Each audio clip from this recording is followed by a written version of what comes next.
tantos lugares que yo sé que llega esta palabra tan maravillosa, que esta palabra que levanta, que cuando llega la crisis, porque llega.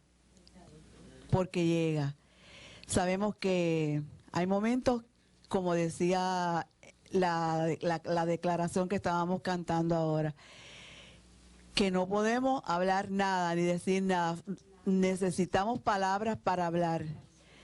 Pero como nosotros tenemos esa palabra, un gran tesoro en nosotros, sabemos que llega el momento de que esa palabra empieza a salir y empieza a restaurarnos, empieza a levantarnos, y es efectiva. Lo digo por mí. Lo digo por mí. Así que yo declaro en esta mañana que ustedes son unos bendecidos, que esa palabra también hace el mismo efecto en cada uno de los que están allá también a través de la internet. Así que un saludo muy afectuoso de parte nuestra. Y por aquí nuestro pastor con nosotros. Bendecido.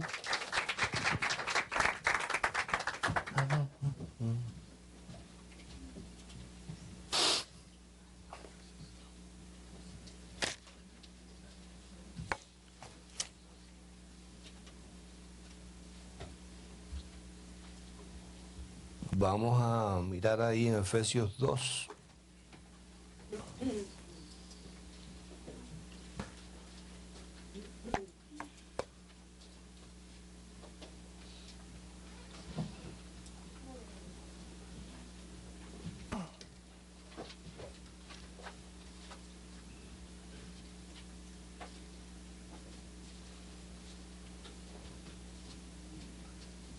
Nosotros hemos hecho un pequeño paréntesis ahí, basado en los últimos acontecimientos, ¿no?, que son muy importantes. Cuando digo son importantes, por lo menos el caso mío, es mirando un movimiento que estamos esperando de parte de Dios, que lo tiene profetizado ahí el profeta Amós, y todavía no se ha cumplido. Por lo tanto, cuando hay cosas que están ya profetizadas y no están cumplidas, debemos siempre estar con las antenas, ¿no?, que cualquier acontecimiento puede provocar ese otro, ¿no? Y a lo que me refiero es a la profecía que está en el libro del profeta Amós, capítulo 8, verso 11, no lo busque, donde dice: he aquí vienen días. Está hablando en tiempo futuro, por eso es que la califica como algo profético. Recordamos siempre que un profeta es alguien que anuncia las cosas anticipadas. La gente, la iglesia religiosa no entiende lo que es profecía, ni lo que es un profeta. Para ellos profecía es apocalipsis, se va a acabar el mundo, el anticristo, etcétera, etcétera, etcétera. Pero no es así, sino que es más profundo que eso. Pero para poder entender profecía, hay que entender predestinación. Si tú no entiendes predestinación, no entiendes profecía. Porque predestinación, la palabra se explica por sí sola. Es algo que está predestinado. O sea, es un destino preparado de antemano. Yo manejo bien este tema, pero muy fácil. Hay gente que se le complica mucho, pero yo lo manejo fácil. Es parte mía. Es lo que tiene que ver con la palabra revelada, es que a ti se te convierte esa palabra en parte tuya. Es como la semilla que tú siembras y eventualmente tienes la flor. Pues la semilla es la palabra, la flor es que se te reveló. Si no hay flor, no hay revelación. Entonces, cuando entendemos predestinación, entendemos profecía. O debo decirlo diferente. Para entender profecía hay que entender predestinación. ¿Por qué? Porque entendemos por la palabra, de que ella explica de que hay en la fundación del mundo, también habla de cosas de antes de la fundación del mundo y habla de cosas después de la fundación del mundo. Entonces, la palabra nos enseña que antes de la fundación del mundo, antes que el mundo existiera, antes que hubiera planeta, ya Dios existía. Y desde la eternidad, Dios dice ahí en Isaías 46, que Él dice, yo lo pensé y también lo haré. Y después dice, lo que yo hago, ¿quién lo estorbará? Entonces Él en su propio consenso, en su propósito eterno, decidió lo que Él quería que pasara.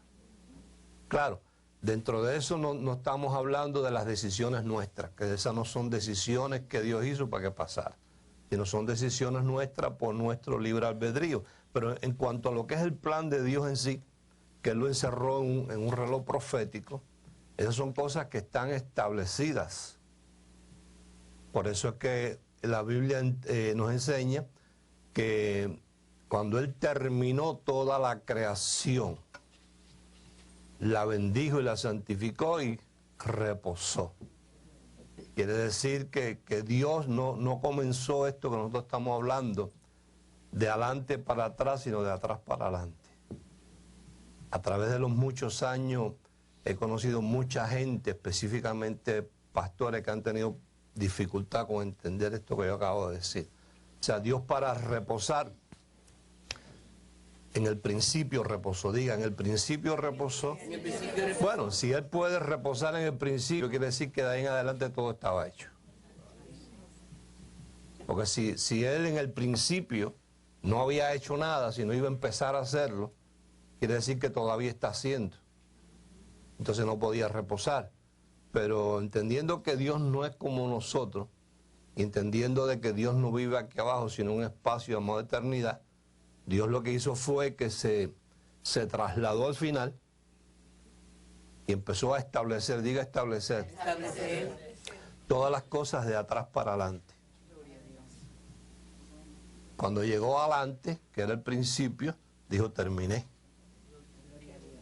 Lo bendije y lo santifiqué, dándonos señal de que Él quedó satisfecho de que lo que Él había establecido, y después nos estableció en la palabra que llegaría un momento en que lo que Él había establecido en los cielos se manifestaría en la tierra.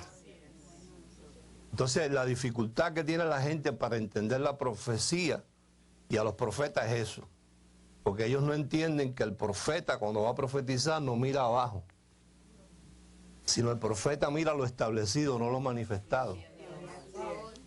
Entonces, cuando el profeta mira lo establecido, ya lo da por hecho. Por eso es que si usted lee Isaías 53, va a ver que 860 años antes que Jesús naciera, Isaías dice, Él fue. Todavía Jesús no había nacido y ya Isaías lo estaba declarando hecho. ¿Por qué? Porque Isaías, cuando lo declara hecho, no está mirando abajo, sino está mirando arriba. Y en Dios estaba ya establecido. Dice Pedro que ese es el cordero que Dios predestinó antes de la fundación del mundo. Lo estableció así y lo manifestó en los postreros tiempos por amor a nosotros. Quiere decir que establecido es una cosa, manifestado es otra, aunque es lo mismo, pero tiene diferentes tiempos. Entonces cuando el profeta va a hablar, él no mira lo manifestado, él mira lo establecido. Y lo establecido siempre tiene una cantidad de años de diferencia entre lo establecido y lo manifestado. Entonces, él mira lo establecido, el profeta está aquí, y él mira lo establecido que está allá, porque recuerda que Dios empezó de atrás para adelante. Entonces la gente que rodea a ese profeta dice, está loco, ¿qué está hablando él? No lo entiende ni puede entenderlo. Entonces cuando eso que está establecido se manifiesta, finalmente, como en el caso del sacrificio de Jesús, Isaías está diciendo 860 años antes que Jesús naciera, Él fue molido por nuestros pecados, Él llevó nuestros dolores y nuestras enfermedades, sobre su cuerpo, y por su herida fuimos nosotros curados. Tiempo pasado, eso está hecho cuando él lo declara. La gente que lo rodea en el mundo religioso de su época dice, este no está bien, está loco, es un hereje, es una falsa doctrina, y abren los religiosos un espacio de juicio, de condenación, porque no entienden lo que es predestinación. Cuando finalmente eso que ese profeta habló, que era lo que Dios había establecido, se manifiesta, ya deja de ser profecía para convertirse en algo histórico. Para convertirse en algo histórico. Y entonces yo estoy mirando eso de Amós 8:11, donde dice, porque vienen días, que está hablando el profeta, algo que está establecido, pero que no está manifestado. Donde yo derramaré hambre y sed sobre la tierra, y no de pan ni de agua, sino de escuchar la palabra de Dios. Gloria a Dios. Entonces cualquier acontecimiento importante, diga importante, yo lo miro como una posibilidad a que ese acontecimiento provoque lo que yo estoy esperando. Entonces por eso hemos hecho un paréntesis en estos días sobre todas estas cosas que han pasado en Roma. Te digo por qué yo lo he mirado. Porque han habido dos casos históricos que marcan las cosas, y hace ya como 4 o 5 años hemos estado hablando de que muchas cosas que han pasado, han acontecido, han sido históricas. Una de las cosas históricas es que es el primer papa que renuncia. Los papas no están supuestos a renunciar. Los papas están supuestos a morirse en el papado, o a que los maten los mismos cardenales. Una de dos. Sí, cuando hay un papa que va a cambiar mucho las cosas, a ellos no les conviene, como pasó con Juan 23, que si no lo matan, le quita hasta María del medio. Le dijeron, no, este va muy acelerado. El Papa Juan 23 dio permiso para los carismáticos, para que cantaran coro, tocaran pandereta, hablaran lengua, oraran por los enfermos. Entonces estaba bien, quitaron las estatuas de San Pedro, de San Pablo, de San Juan, y siguió. Cuando iba a quitar a María, dijeron, este hay que sacarlo para afuera. ¿Ves? Ese fue Juan 23. Entonces es histórico el hecho que haya renunciado el Benedicto. Y es histórico, más histórico todavía, que este nuevo sea jesuita. Nunca había habido un papa jesuita. Ahora, hay gente que no sabe lo que es ser jesuita. El movimiento jesuita fue instituido por un señor que se llamaba, un sacerdote, Ignacio de Loyola. Y el propósito del movimiento jesuita es gobernar el Vaticano. ¿Tú no has oído eso de que lo que se ve no es lo que es? Eso es así. Lo que se ve no es lo que es. O sea, el que tú ves arriba no es el que manda, es el de abajo. Que lo han etiquetado con el Papa Negro, pero que no es que sea negro. Yo tuve un gran amigo que falleció, el doctor Alberto Rivera, ex sacerdote jesuita.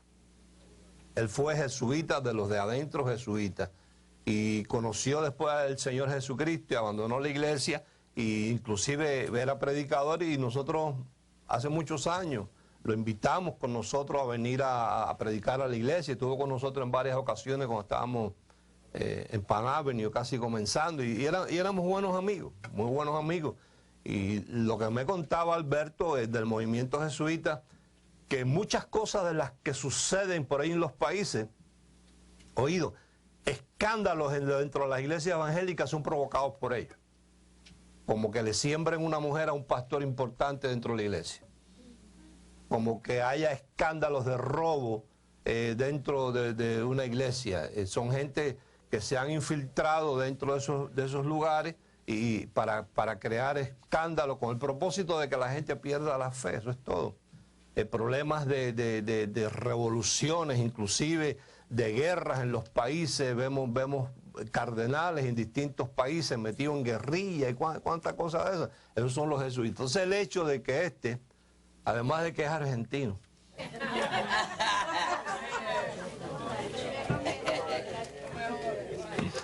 por ahí dijeron que ahora ya los argentinos están completos.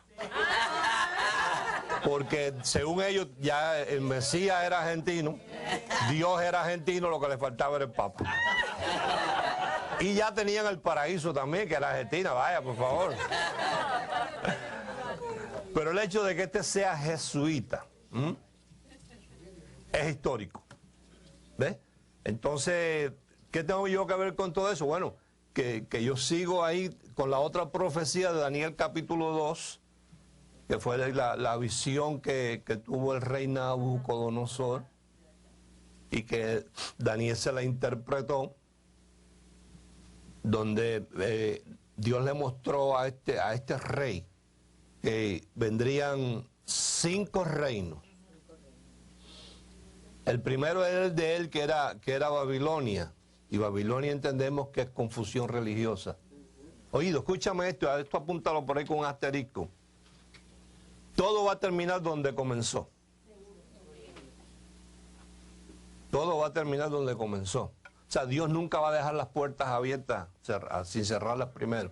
Por ejemplo, yo entiendo de que Roma provoca la profecía de Amós 8:11, porque ahí es que nace todo. La primera iglesia no es la evangélica, es la romana. Así es, así es. Y la iglesia romana nace en la confusión religiosa, copiando todo lo del judaísmo y poniéndolo dentro de la iglesia romana. Usted ve todos los ritos de la iglesia romana, de los papas, del gorro que se ponen, de las batas y todo, y va al antiguo pacto y ve las vestiduras sacerdotales y todo lo que ahí se hacía, y es una copia. Lo copian mejor que los evangélicos. Los evangélicos son una mala copia entonces de los católicos. ¿Sí? Por eso es que yo sigo insistiendo que cuando venga este movimiento de ruptura dentro de todas estas religiones, donde menos ellos van a mirar como solución es la iglesia evangélica. Oído, porque este tipo de gente que viene, que la hemos llamado la generación X, va a ser gente inteligente. Va a ser gente seria y gente amante de la palabra. O sea, esta gente no van a estar, este tipo de manifestación que van a ser millones de personas, ¿no? No son gente que andan buscando un espectáculo. Ni son gente que andan buscando que les manipulen las emociones. ¿Por qué? Porque ellos ya están cansados de eso. Ellos ya están cansados del cabaret, de los shows, de los espectáculos. Ya fueron a Las Vegas 10 o 12 veces. Entonces no quieren una iglesia que quiere imitar Las Vegas, con el humo y las luces, ¿entiendes? Ya ellos no andan buscando eso, ellos andan buscando es la palabra, ¿ves? Porque ellos van a estar encerrados dentro de esa profecía de que van a tener hambre y sed, y no de pan ni de agua, sino de la palabra. Eso es lo que van a andar buscando ellos. Entonces, ese reino termina donde comenzó, que es en Babilonia, confusión religiosa. Después venía el otro reino, que era el Medo-Persa, que es lo que estamos viendo hoy en día en Irán e Irak, son Medo-Persas. Después venía el imperio griego y finalmente vendría el romano. Romano se caracteriza por las piernas y los pies de la estatua, donde Dios le mostró a este Nabucodonosor, y Daniel interpreta la profecía como que hay 5 dedos de barro y 5 de hierro. Y la interpretación que, te estoy parafraseando Daniel capítulo 2 completo, ¿no? La interpretación que Dios le da a Daniel para que se la dé al rey es que aunque se muestran unidos, van a estar unidos por alianzas humanas, no van a ser alianzas provocadas por Dios, y por eso los tipifica con barro y hierro, que aunque se pueden mezclar, ellos no fraguan. Ellos no fraguan, como la arena y el cemento que tú los mezclas y fraguan. El hierro y el barro no fraguan, no tienen consistencia, se separan, se rompen, se desintegra esa unidad. Entonces dice Daniel que cuando esto pase, vendrá el último y quinto imperio, que es un imperio o un reino que permanecerá para siempre y será el reino del Dios de los cielos. Entonces, ¿qué estamos esperando nosotros? Bueno, que de algún momento, por eso es que yo estoy mirando a Roma, ¿no? Porque es que de ahí me lo está diciendo la palabra, que donde comenzó, termina. ¿Qué estoy mirando yo? Que viene un papa, no sé si será este, ojalá sea este, ¿no? Pero viene un papa a producir cambios. Uno de los cambios que va a producir definitivamente tiene que ser lo del celibato. Va a ser un papa bíblico, donde va a decir, señores, hemos tenido muchos problemas con la pedofilia y el asunto está en que los curas también sienten y padecen. Tenemos que poner el celibato como algo opcional. El que quiera hacerlo, que lo sea, el que no, que se case. Y eso va a producir una ruptura, porque hay gente que no van a aceptar eso. No lo van a aceptar, definitivamente no lo van a aceptar. Y este papa que va a hacer eso, va a ser un papa que por cuanto va a fundamentar eso en la Biblia, va a ser un papa que entonces también va a introducir ya no la misa en latín, sino que cada iglesia le hable a la gente, el cura, en un mensaje de la palabra en su propio idioma, para que la gente entienda. Y esto no le va a gustar a mucha gente. Recuerda que ahí están los dos gobiernos, ¿ves? Este mismo ahora está diciendo que la iglesia tiene que ser pobre para los pobres, eso no le gusta a los cardenales. Y ahora él no quiso la cruz de oro, quiere una de plata, eso no, ¿entiendes? Y no quiere la limusina, quiere andar en un cacharro, entonces eso no le cuadra, va a hacer sentir mal a los demás. ¿Viste? Igual que los políticos, que los políticos tienen que robar el alcalde y los comisionados. Claro, porque uno tapa al otro. ¿Cómo tú vas a tener al alcalde robando y 4 comisionados robando y hay uno que no quiere robar? No, a ese hay que sacarlo. O roba o te va.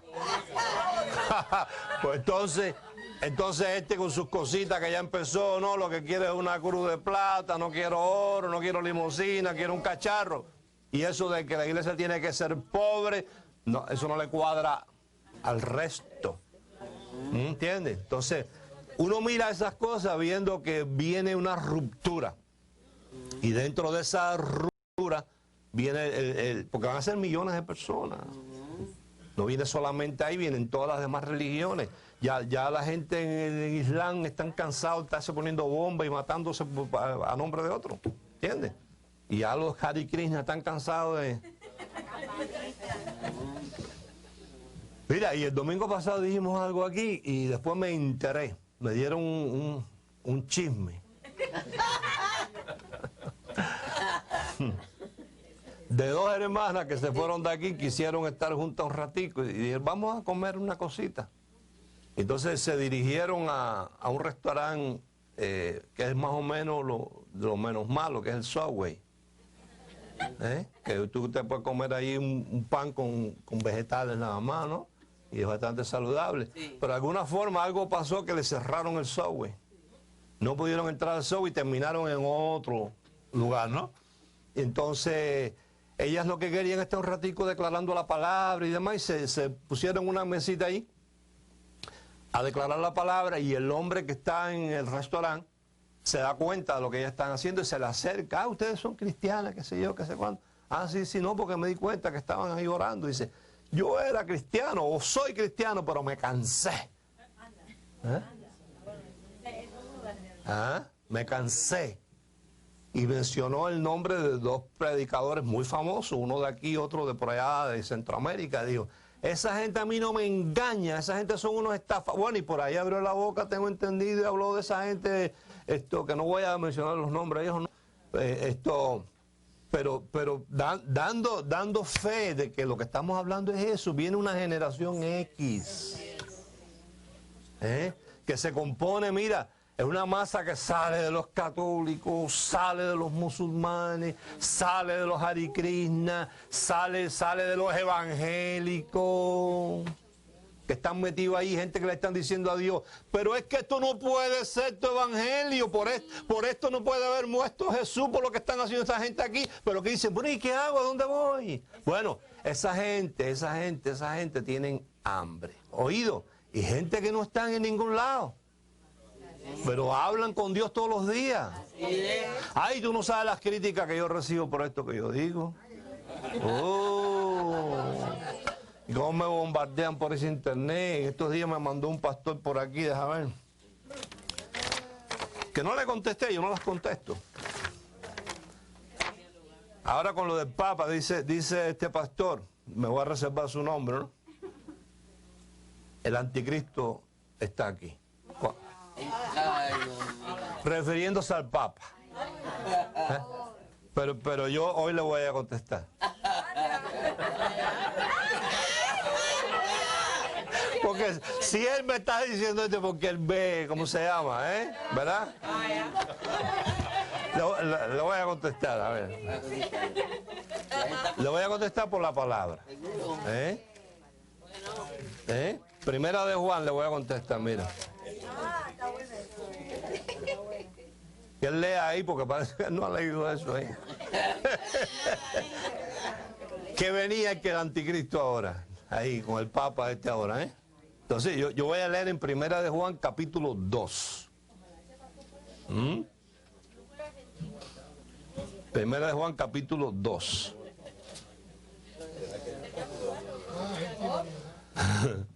No.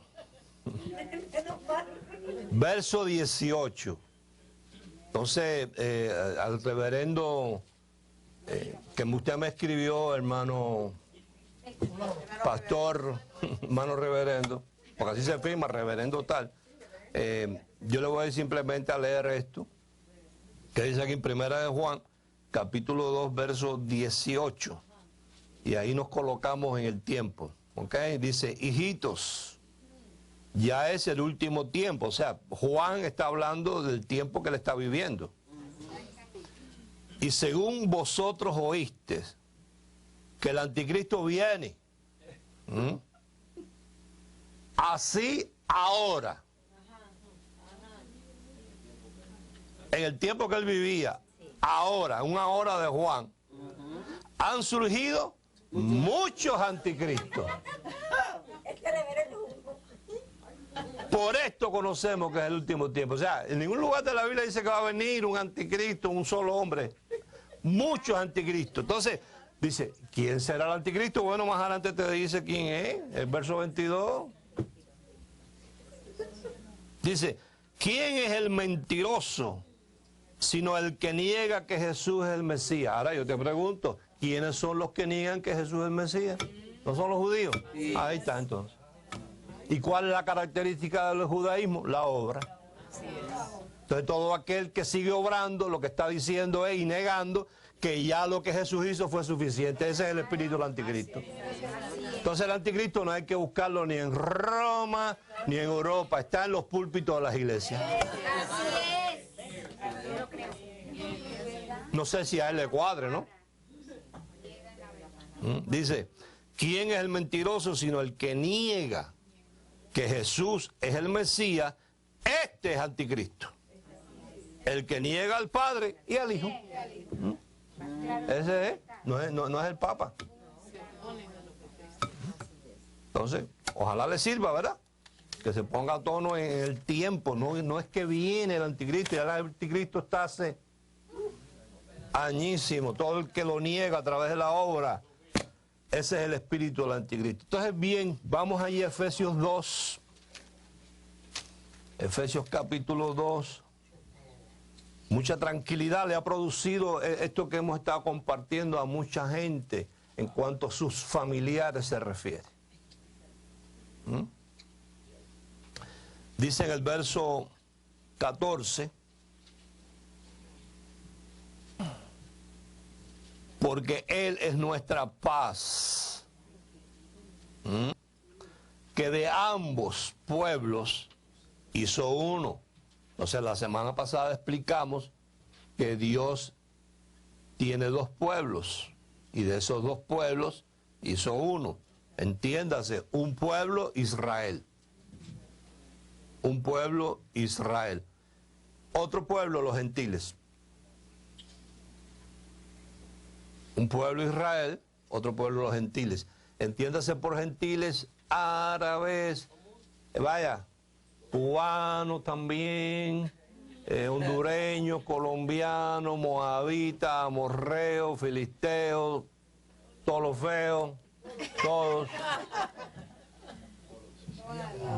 Venezolanos, puertorriqueños, italianos, franceses, etcétera, etcétera, chinos, japoneses, etcétera, etcétera, es el otro pueblo, que en la palabra se conoce como los goínes. Un goín es uno que no es israelita, un goín. Se conoce como los gentiles. Recordemos que hasta la parte de las epístolas de gracia, el trato de Dios es con los israelitas. Su pueblo es Israel, punto. Ese es su pueblo, Israel. Pero después vino otro pueblo, oído, más importante que ese, que se llama la iglesia. ¿Por qué es más importante? Bueno, las cosas caras son mejores que las baratas, ¿sí o no? Por Israel él no pagó nada, unos cuantos chivos, pero por la iglesia pagó con la vida de su hijo.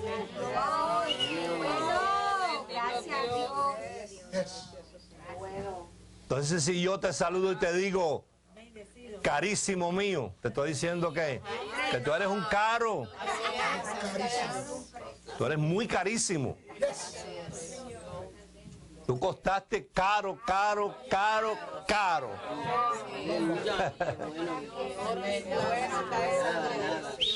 Dile al que está a tu lado, tú eres carísimo. Muy caro, tienes un valor incalculable.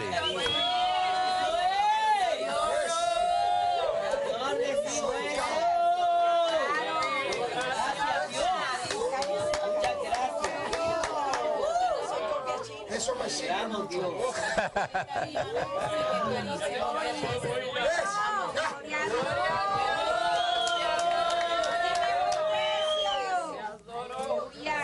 Porque es que está ahí.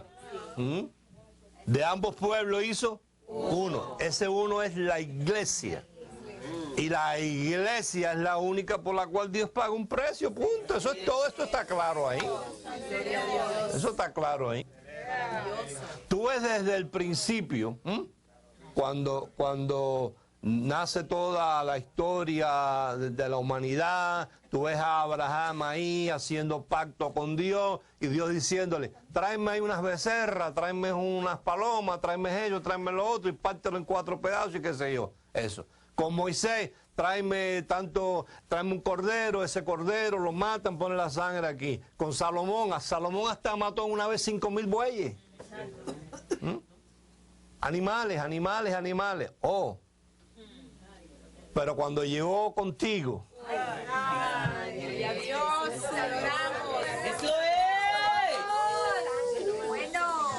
cuando llegó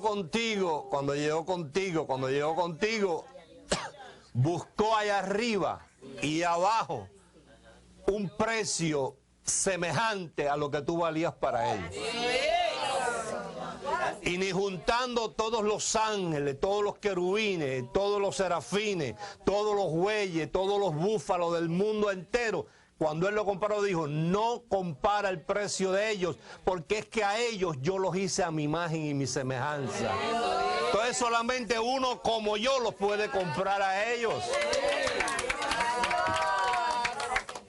Entonces de ambos pueblos hizo uno, y de ese uno, vamos a leer aquí donde dice, derribando la pared intermedia de separación aboliendo en su carne las enemistades, la ley de los mandamientos, expresados en ordenanza, para crear, oído, para crear en sí mismo, de los dos uno solito, y nuevo hombre, haciendo la paz, y mediante la cruz reconciliar con Dios a ambos en un solo cuerpo, matando en ella las enemistades, y vino y anunció las buenas nuevas de paz a vosotros que estabas lejos, y a quién más, y a los que estaban cerca, a los dos, porque por medio de él los unos y los otros tenemos entrada por un mismo espíritu al Padre. Ahí no dice a los padres. O sea, en otras palabras, entendamos esto. Dios no tiene que ver con el hecho de que allá los cubanos hayan inventado Santa Bárbara y esto y lo otro, lo llamen santo y lo llamen... Dios no tiene que ver con eso, porque eso no salió del corazón de él, eso es de la mente del hombre. Entonces Dios dice, no me le hagan caso a eso. Así es. Ellos los que andan es buscándome a mí. Eso es así. Eso es. Ah, claro, si tú oyes un mensaje de otro predicador, dice, eso es del diablo, esos santeros, se van a ir al infierno los santeros. No, el santero lo que hace es buscando a Dios. Lo que pasa es que está extraviado por diferentes caminos. No ha entendido lo que dijo Jesús. Yo soy el camino. Yo soy el camino, dijo él, yo soy el camino. Cuando la gente toca ahí a Jesús, y se encuentra el camino. Gloria a Dios. Porque por medio de él los unos, ¿quiénes más? Entonces los otros también, diga los otros también. Nosotros también.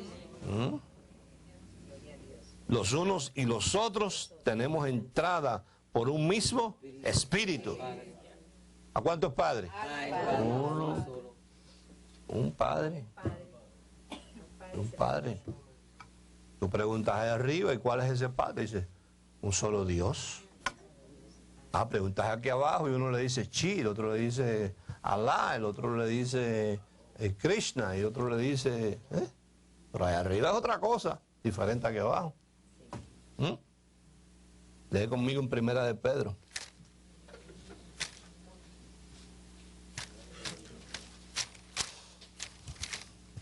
Dime, carísimo. Carísimo. No estás caro. Cuídate que tienes buen precio. No te rebajes. Eso es. Date tu lugar, date tu lugar. ¡Qué bueno!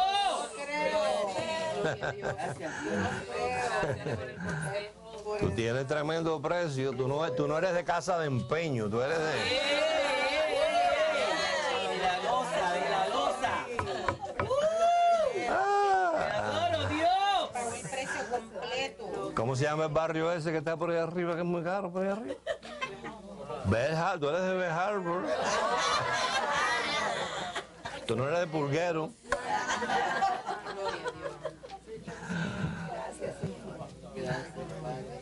No te pongan subasta. Primera de Pedro, capítulo 2, dice, verso 9. Mas vosotros sois linaje escogido. Real sacerdocio. Nación santa. Mira, pueblo comprado, adquirido por Dios. Para que anunciéis las virtudes de aquel que os llamó de la ignorancia al conocimiento admirable. Vosotros que en otro tiempo no eras pueblo, pero que ahora sois pueblos de Dios, que en otro tiempo no habías alcanzado misericordia, pero ahora habéis alcanzado misericordia. Diga, comprado. Caro. Romanos 9.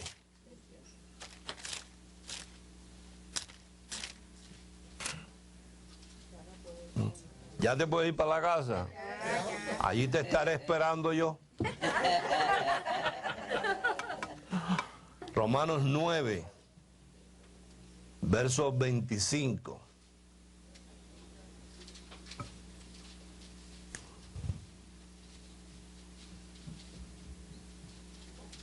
Como también en Oseas dice, o sea, Oseas profetizó de algo que se cumplió, ¿viste? Ya esto es historia. Porque en los tiempos de Oseas todavía no se había manifestado, pero ya estaba establecido. Entonces Oseas lo profetizó. Cuando Oseas profetizó, pues trajo controversia, porque mira lo que dice: llamaré pueblo mío al que no era mi pueblo. Imagínate decir eso donde estaban esa mano de judíos israelitas, que ellos se creían que ellos eran los únicos. Eso era un problema. Pero ya es historia. Dice: llamaré pueblo mío al que no era mi pueblo. Y a la no amada, amada. Y en el lugar donde se les dijo: vosotros no sois pueblo mío, oído, allí serán llamados hijos del Dios viviente. Entonces en los días de Oseas, el mundo religioso dijo: bueno, pero ven acá, ¿y qué le pasa? ¿Qué está diciendo si aquí los únicos pueblos de Dios somos nosotros, los israelitas, que no hay más nadie? Ah, pero es que ellos no entendían que Oseas no estaba mirando lo manifestado, sino lo establecido. Vamos a leer otro momentico más a Éxodo 12, que me encanta esa parte ahí. Porque recuerda que estamos en ciclos, la humanidad va en ciclos y el trato de Dios va en ciclos, se repite, se repite, se repite. Se repite.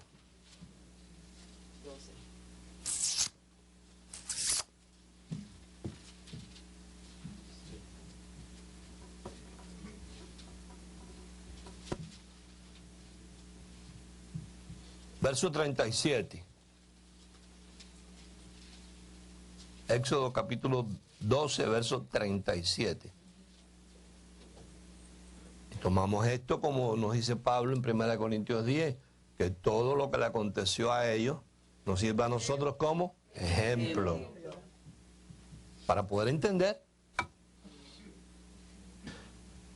Partieron los hijos de Israel de Ramasés a Sucot, como 600,000 hombres de a pie, sin contar los niños.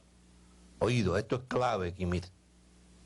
También subió con ellos grande multitud de toda clase de gentes. O sea que además de los de Israel, gran multitud de toda clase de gente. Diga, los goínes, los gentiles, y ovejas y muchísimo ganado. Y cocieron tortas sin levadura de la masa que habían sacado de Egipto, pues no había leudado, porque al echarlos fuera los egipcios, no habían tenido tiempo ni para prepararse comida. El tiempo que los hijos de Israel habitaron en Egipto fue 430 años. Oído, clave también. Y pasados los 430 años, oído, en el mismo día, todas las huestes del Señor salieron de la tierra de Egipto. Quiere decir que juntamente con ellos salió la unción, salieron los ángeles, salió todo lo que se llamaba presencia de Dios. Porque ya Dios sacó lo que era de Él. Dios sacó lo que era de Él. Allí no quedó nada que no era de Él. Por eso todo lo que quedó, oído, fueron muertos y ahogados en el mar muerto, en el mar rojo, sin quedar vivo ni uno solo de ellos.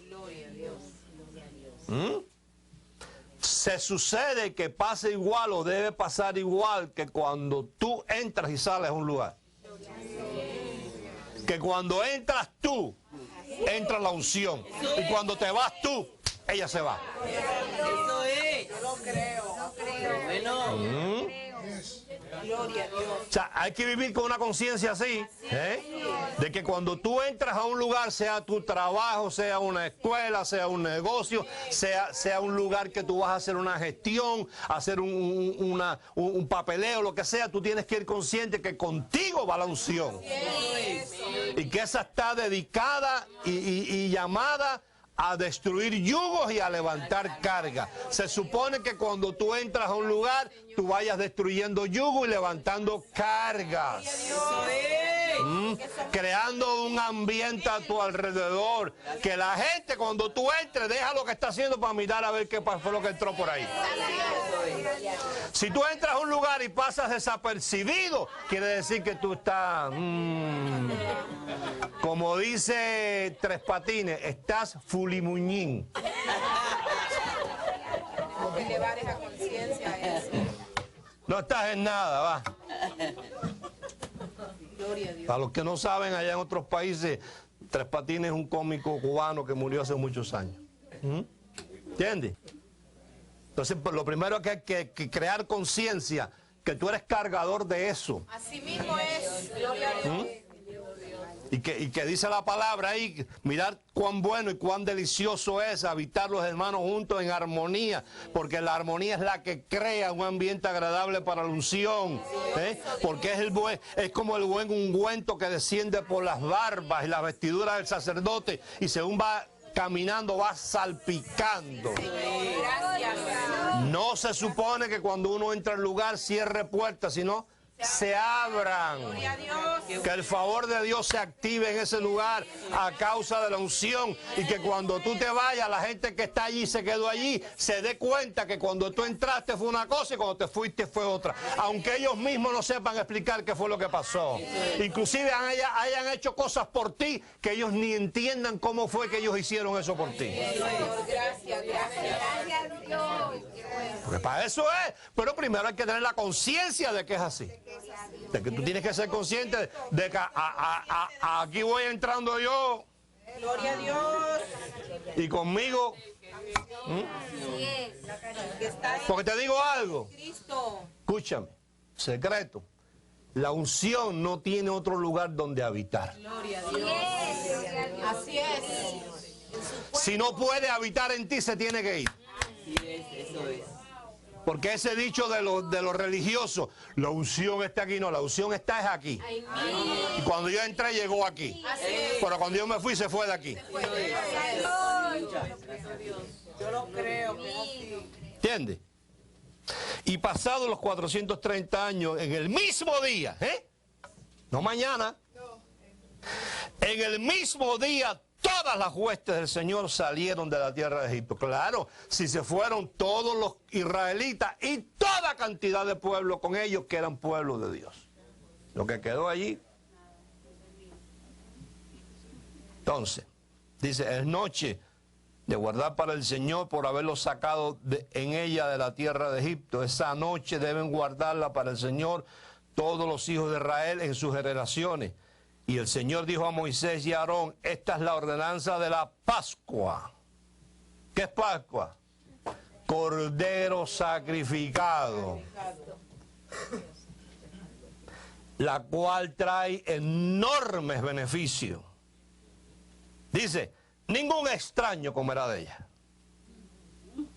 ¿Oído? Mas todo siervo humano comprado por dinero comerá de ella después que lo hubieres circuncidado. ¿Oído? Quiere decir que era independiente, no era necesario para participar de la Pascua ser israelita. Lo que era necesario era estar circuncidado.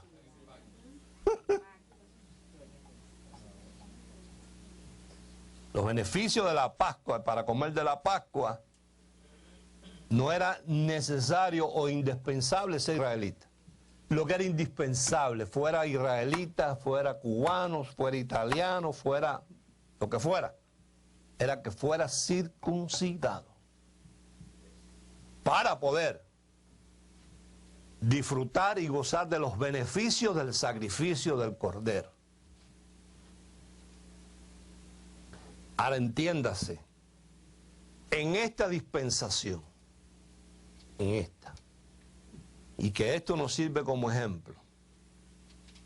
Oído, no estoy hablando de ser salvo, no estoy hablando de salvación, no estoy hablando de ser miembro de una iglesia, no estoy hablando de ser protestante o evangélico, oído, sino de disfrutar los beneficios del Cordero de Dios, de disfrutar los beneficios de la sangre derramada de Jesús.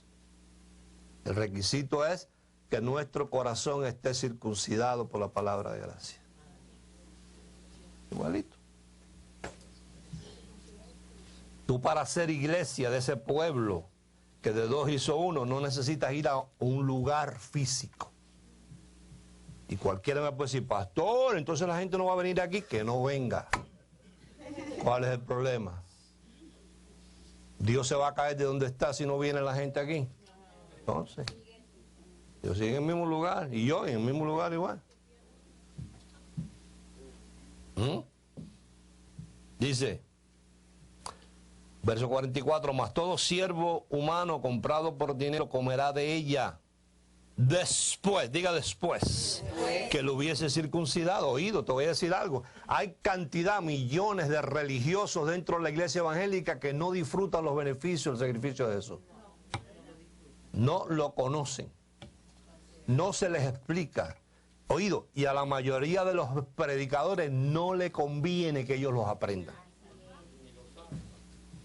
Porque el día que la gente lo aprendan, no van a permitir que ningún individuo de esto, bueno para nada, les esté poniendo mano, ni manipulándonos, ni soplándonos, ni echarles aceite. Porque van a entender que con una sola ofrenda los hicieron perfectos para siempre a los santificados.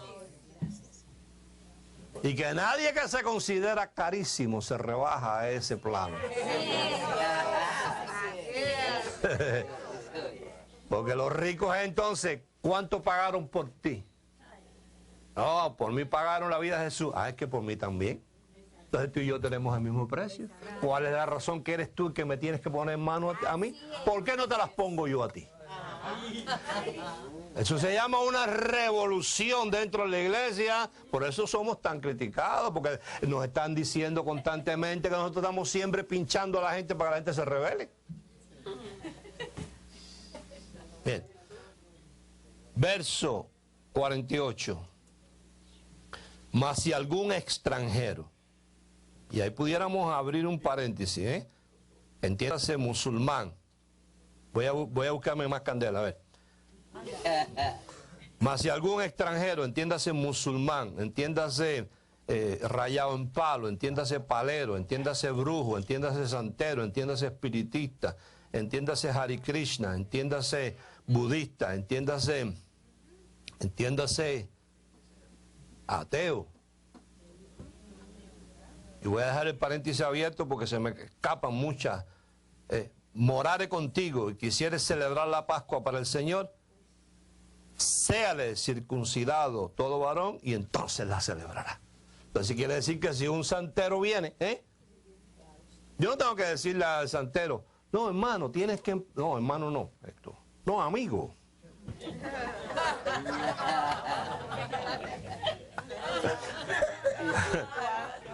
A ver, caballero, ¿qué usted lo que desea usted, que era caballero?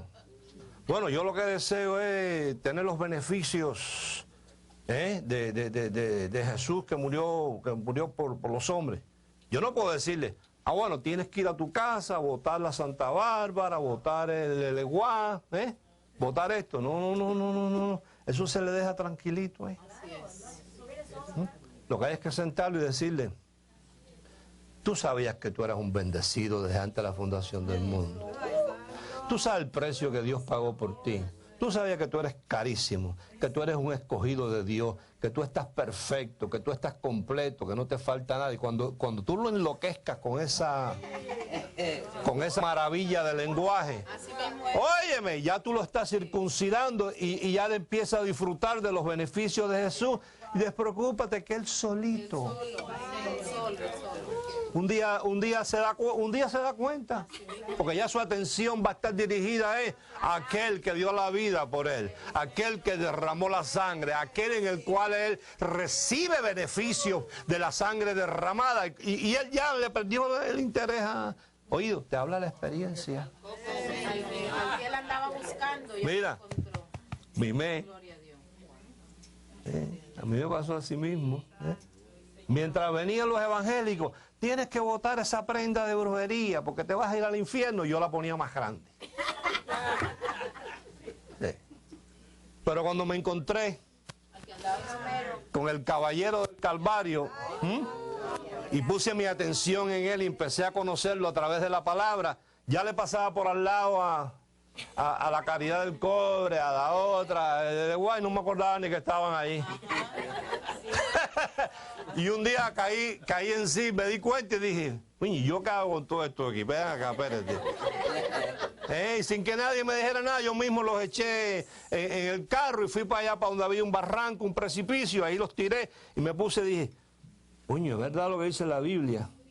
Se les rompen los pies y no gritan, mira. Entonces tú ves estos evangélicos. No, hermano, tenemos que ir a su casa con los diáconos a romper los ídolos porque ahí está Satanás y a ungir las paredes con aceite. Por favor, háblale de la sangre. Circuncídalo con la sangre, con la palabra. Y tú verás que él ni se acuerda de que esos bichos están ahí. Sí, ya lo hemos hecho. Gloria a Dios. Mas si algún extranjero morare contigo y quisiere celebrar la Pascua del Señor, séale circuncidado. Todo varón. ¿Y entonces qué? La celebrará. Lee conmigo Isaías 45.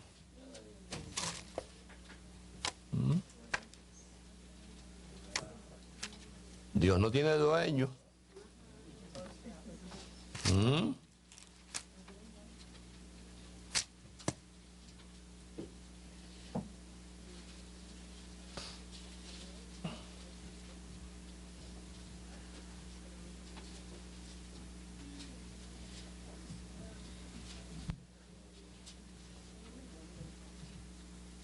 Isaías 45, verso 1, mira. 1. O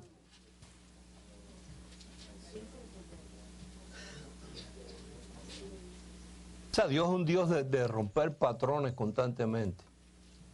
Fíjate que cuando Jesús resucita, él ofende a todos esos sumos sacerdotes y a todos esos religiosos de su época, porque ellos esperaban que si resucitaba, se le apareciera a ellos para que le contara los planes que él tenía. Y sin embargo, era la primera persona que se le presenta es una mujer que había sido prostituta. O sea, al religioso no le gusta eso. Así dice el Señor a su ungido. ¿A quién? A Ciro, al cual tomé yo por la mano derecha. Presta atención. Para sujetar naciones delante de él y desatar lomos de reyes, para abrir delante de él puertas, y las puertas no se cerrarán. Yo iré delante de ti y enderezaré los lugares torcidos. Quebrantaré puertas de bronce y cerrojos de hierro haré pedazos. Y te daré los tesoros escondidos y los secretos muy guardados para que sepas que yo soy el Señor, el Dios de Israel, que te pongo nombre. Pero oído, mira. Por amor de mi siervo Jacob y de Israel mi escogido, te llamé por tu nombre, te puse sobrenombre, aunque no me conociste. Gloria a Dios. Maravilloso. Ahora reclámale tú. Reclámale tú, como habiendo tantos ahí en esa época y tantos sumos sacerdotes, Dios no cogió a un sumo sacerdote, y le dijo, ven tú que voy a hacer contigo esto. ¿Por qué uno que no es del pueblo de Israel? Porque el hecho que diga ahí, no me conociste, es que no era de la... No era. No era. Ahora, lee conmigo en el libro de Esdras. Esdras. Dale para atrás.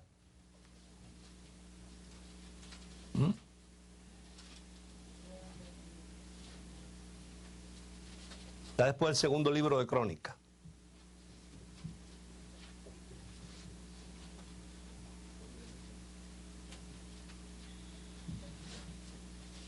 No nos podemos asombrar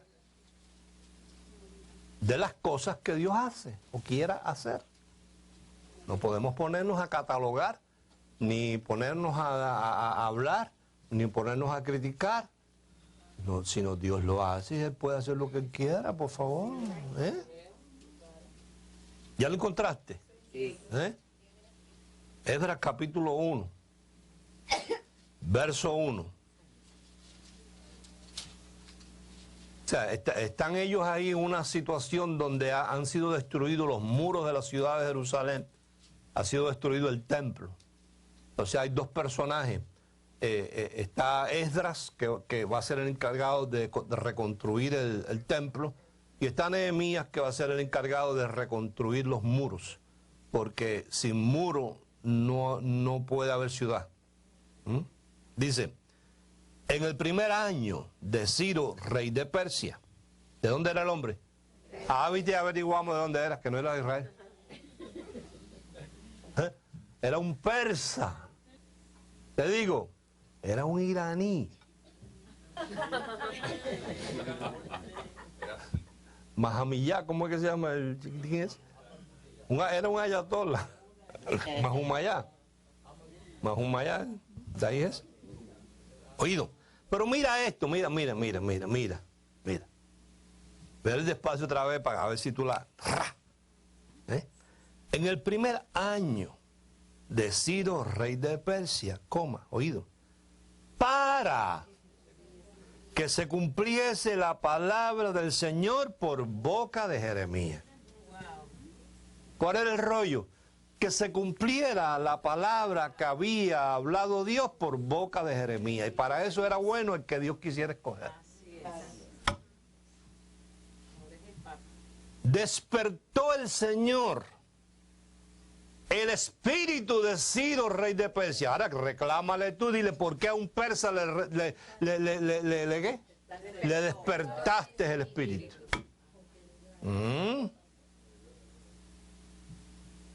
El cual hizo pregonar de palabra y también por escrito por todo su reino, diciendo, así ha dicho Ciro, rey de Persia, el Señor, el Dios de los cielos, oído, me ha dado todos los reinos de la tierra y me ha mandado que le edifique casa en Jerusalén que está en Judá. Quien haya entre vosotros de su pueblo, sea Dios con él y suba a Jerusalén que está en Judá y edifique la casa del Señor Dios de Israel. Oído, mira, paréntesis, Él es el Dios. Gloria a Dios. Aquí estoy. Ahí está el iraní diciendo, Él es el Dios. No hay más nadie. La cual está en Jerusalén. A todo el que haya quedado en cualquier lugar donde more, ayuden los hombres de su lugar con plata, oro, bienes y ganado, además de ofrendas voluntarias para la casa de Dios, la cual está en Jerusalén. ¿Quién está usando a Dios ahí? Un persa. Pero ese persa estaba reconociendo, como el profesor que te dije no hace mucho, Ravi Ravindra, que dice, nosotros antes pensábamos que Krishna era todo, pero ahora nos hemos dado cuenta que Krishna es Dios y Dios es todo en todo. Es un hindú. Vamos a ir a otro lugar. ¿Quiere ir a otro lugar? Ven. Hechos capítulo 10. Hechos capítulo 10.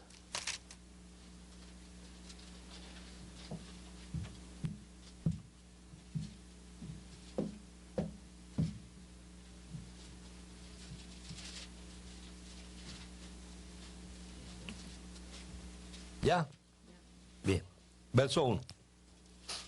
Dice, había en Cesarea un hombre llamado Cornelio, centurión de la compañía llamada la italiana, diga, un romano. Este era de los otros, este no era de Israel. Piadoso y temeroso de Dios, oído, con toda su casa, y que hacía muchas limosnas, donaciones al pueblo, y oraba a Dios siempre. ¿Viste? No era necesario que fuera Israel, este era un gentil. Siempre oraba. Este vio claramente en una visión como a la hora 9 del día que un ángel de Dios entraba donde él estaba y le decía, Cornelio. Él mirándole fijamente y atemorizado dijo, ¿qué es, Señor? Y él le dijo, oído, escúchame, porque el asunto no es, oído, escúchame, el asunto no es que Cornelio orara siempre, sino que lo oyeran.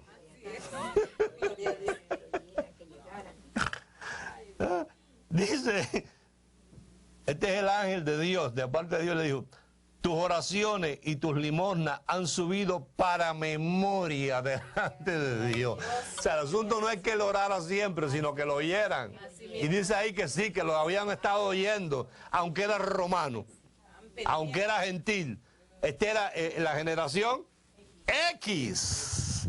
Pregunto yo, ¿oiría Dios a una mujer como la Madre Teresa de Calcuta? Ay, pastor, pero no era evangélica, era católica. Ah, tú todavía andas en eso, ¿no? Tú todavía andas en eso, que te crees que los evangélicos son los únicos que Dios escucha. Y si yo te dijera que hay muchos evangélicos que Dios no escucha.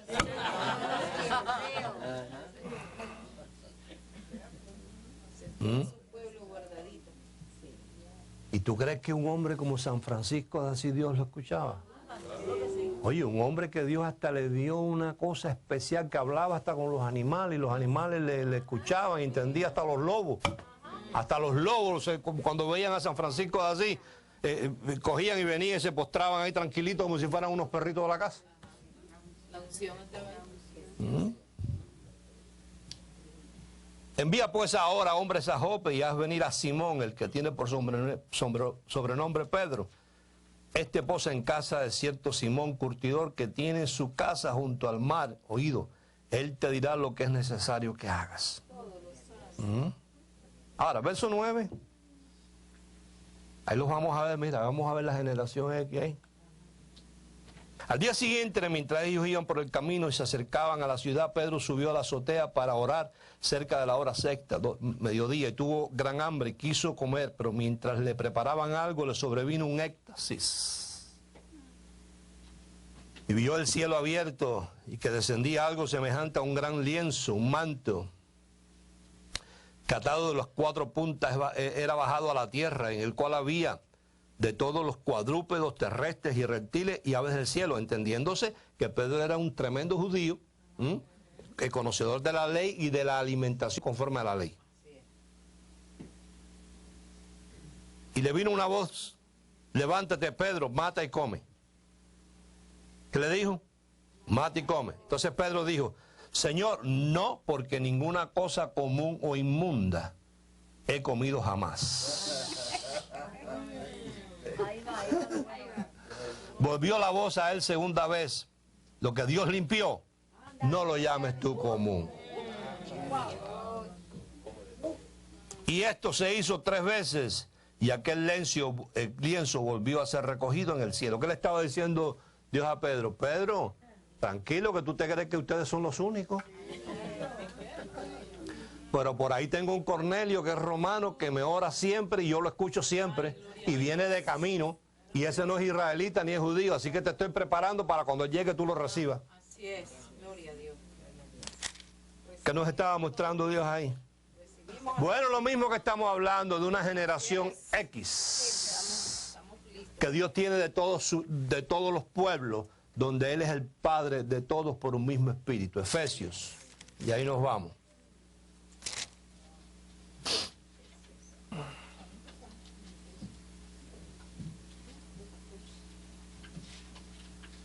Vamos a leer Efesios, Romanos y ya nos vamos.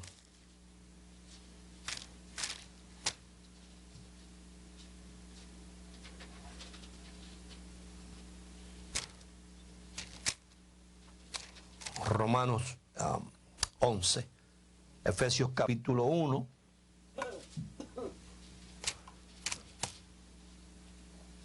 Verso 15. En adelante dice, por esta causa también yo, habiendo oído de vuestra fe en el Señor Jesús, de vuestro amor para con todos los santos, no ceso de dar gracias por vosotros, haciendo memoria de vosotros en mis oraciones, para que el Dios de nuestro Señor Jesucristo, el Padre de gloria, os dé espíritu de sabiduría y de revelación en el conocimiento de la palabra, alumbrando los ojos de vuestro entendimiento para que sepáis cuál es la esperanza a que Él os ha llamado, y cuál es la riqueza de la gloria de su herencia en los santos, y cuál es la superinherente grandeza de su poder para con nosotros los que creemos, según la operación del poder de su fuerza, la cual operó en Cristo, resucitándole de los muertos y sentándole a su diestra en los lugares celestiales, sobre todo principado y autoridad y poder y señorío, y sobre todo nombre, que se nombra no solo en este siglo, sino también en el venidero, y sometió todas las cosas bajo sus pies y lo dio por cabeza sobre todas las cosas a la iglesia, la cual es su cuerpo, la plenitud de aquel que todo lo llena en todo. Romanos 11, verso 30. Pues como vosotros también en otro tiempo eras desobedientes a Dios, pero ahora habéis alcanzado misericordia por la desobediencia de ellos, así también estos ahora han sido desobedientes para que por la misericordia concedida a vosotros ellos también alcancen misericordia. Oído, porque Dios sujetó a todos. ¿A cuántos? A todos. Dios sujetó a todos en desobediencia para tener misericordia de ¿cuántos? De todos. Entonces, claro, Pablo entiende que lo que él está diciendo va a causar una reacción en la gente religiosa, como la debe estar causando en este momento en mucha gente religiosa. Cuando yo leo, yo no estoy diciendo, yo simplemente leo que Dios sujetó a todos en desobediencia. ¿Para qué? Para poder tener misericordia de todos. Entonces Pablo consciente de que eso no agrada a los religiosos, dice, oh, profundidad de la riqueza, de la sabiduría y de la ciencia de Dios, cuán insondables son tus juicios e inescrutables tus caminos. Como diciendo, no te metas a estar tú logiqueando y razonando lo que acabamos de leer, de que Dios sujetó a todos en desobediencia para tener misericordia de todos, porque si te metes a querer razonar eso, te vas a volver loco. Mejor entendamos que cuán insondables son sus juicios e inescrutables sus caminos, porque de todas maneras, ¿quién entendió la mente del Señor? ¿Tú la entendiste? ¿O tú fuiste su consejero? ¿Tú fuiste que le aconsejaste eso? ¿No? ¿O quién le dio a él primero? Para que le fuese recompensado. ¿Tú le diste a él primero? ¿O te pasa como a Job, que Dios le dijo, ven acá, hijo, ¿dónde estabas tú cuando yo convertí el agua en nieve? Y termina diciendo el verso 36, porque de Él, y por Él, y para Él son todas las cosas. A Él sea la gloria por los siglos. Amén. Carísimos míos. Bien, vamos a declarar la palabra por las finanzas esas.